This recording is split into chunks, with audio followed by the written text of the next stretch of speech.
Okay, we're at a different angle today because when I tried to go live, my phone didn't want to go live. So I turned it and then it went live.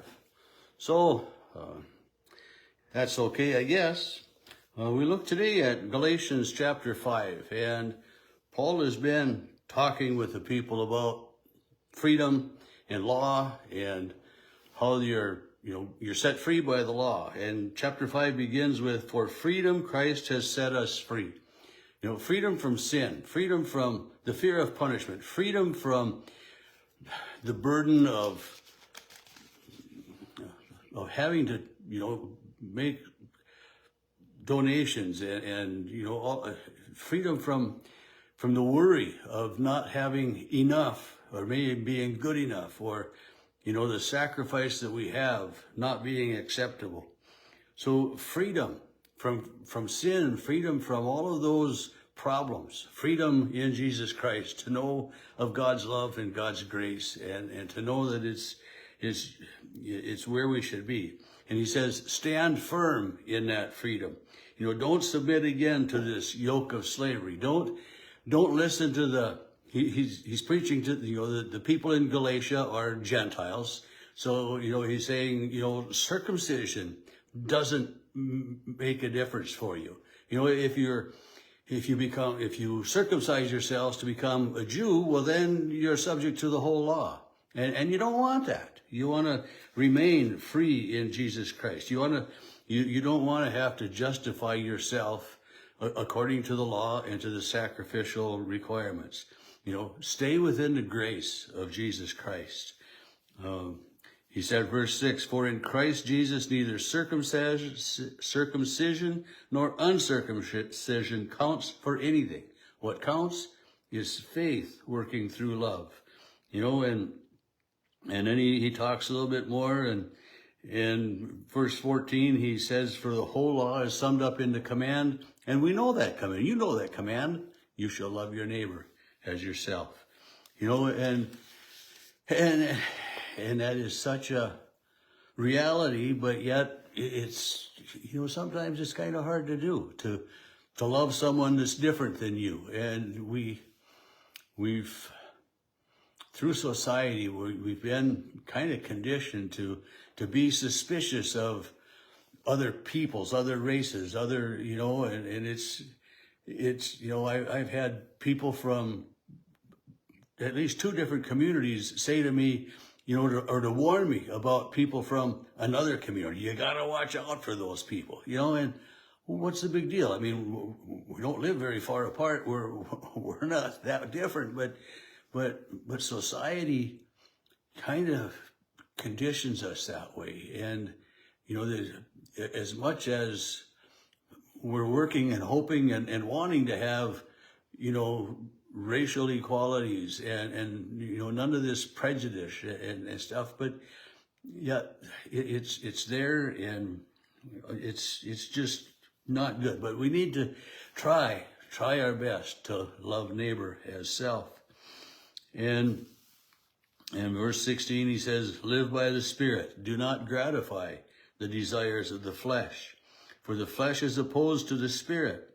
And then in verse 18, he says, "If you're led by the Spirit, you're not subject to the law. And now the works of the flesh are these." And he goes on with a list of sins. And we see this kind of listing of sins. I mean, Jesus talks about it in Mark 7. You can look in Mark 7,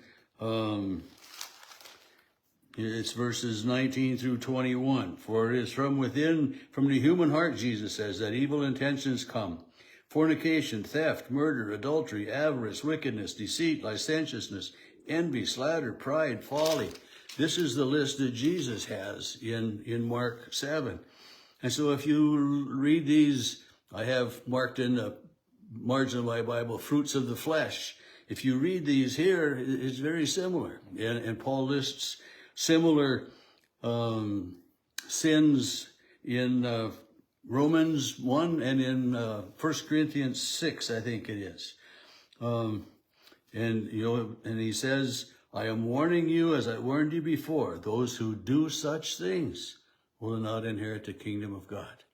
You know, so we are to love neighbor. And, you know, these fruits of the flesh, some of them are against neighbor, but some of them are against ourselves too. And so we need to be aware of those things that way. And then verse 22, he says, the fruits of the Spirit, or by contrast, my Bible starts, the fruits of the Spirit are love, joy, peace, patience, kindness, generosity, faithfulness, gentleness, self-control. Against such things there is no law. And now I'm going to remind you that each of these lists is not a complete list. You know, the fruits of the flesh are more than just what's listed in any one of these. Could we possibly list all of the ways that we can sin? We'd use an awful lot of pieces of paper, I think. So in neither of these lists, the fruits of the flesh, nor maybe the fruits of the Spirit, are complete in the way we should live and the way we should do. And, you know, if we look at the fruits of the flesh or the sins that are listed and say, well, if they're not listed, you know, they're not sins. Well, you know, I don't think any of those lists have murder in them. So if we were to look at those lists and say, well, this is what Jesus says is a sin, this is what Paul says is a sin, murder's not in there. Hey, we can do it. You know, no. And so we need to remember that, you know, this is a sampling. I mean, it's a pretty big list, and it is a list of some serious things, but it's not a complete list. The fruits of the Spirit, I mean, there may be some good things that we can add to that as well, you know, but, you know, love, joy, peace, patience. I mean, patience, that's one of the tough ones, you know, I want it right now, you know, I need it right now. But treating other people as you would be treated, having compassion, being a joyous person, being a community-minded, you know, there are so many good things that come out of these fruits of the Spirit that way. And Paul says there is no law against these things. Well, of course there isn't, because this is what God would have us be, or what God would have us do. And verse 25, he says, if we live by the Spirit, let us be guided by the Spirit. Let us not become conceited, competing against one another, envying one another. So right there, verse 26, let us not become conceited. I mean, that could be another addition that we could put into that fruits of the flesh up above there.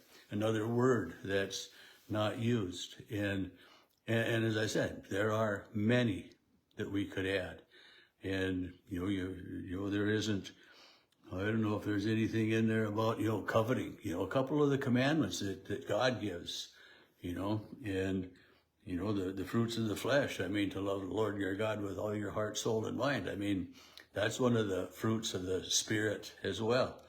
And, you know, so, I mean, the lists aren't complete, but they are there pointing out that, you know, these are things that we need to watch for in our lives and in our community, and to remember that, you know, we are to be community, that we are to treat each other as we would want to be treated. And I think it's, you know, really, you know, it's good for us to again read where, you know, Paul quotes, you shall love your neighbor as yourself, you know, and that command has been around for a long time. You know, it's just who we should be as people, to love neighbor, to be concerned for others, and to live with as much grace as we can.